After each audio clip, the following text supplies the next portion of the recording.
Essaala eya Antonio omuzuuzi w'ebintu mu linnya lya Patri n'erya Mwana n'erya Mwoyo Omutuukirivu. Amiina.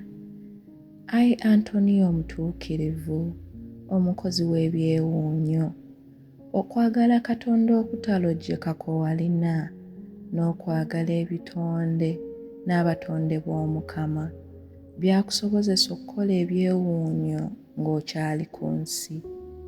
Ebyamagero byeziranga ggwe kwatula kigambo mu maaso ga Katonda, naddala ng'osabira abali mu bwetaavu, abalwadde wabaddizanga obulamu, wazuulanga ebibuze, abennyamidde mu mitima tewabaggyangako liiso, era bw'otyo n'ozuukiza n'abafu.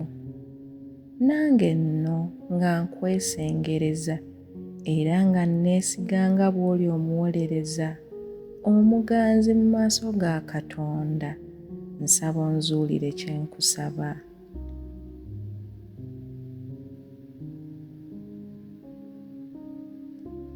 Nsalira gonna mu buyinza bwo obw'ebyewuunyo onzuulire kye nkusaba, ate nange nkusuubiza okukwebazanga ennaku zonna ez'obulamu bwange.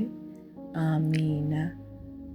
Mu linnya lya Patri n'erya Mwana n'erya Mwoyo Omutuukirivu. Amiina.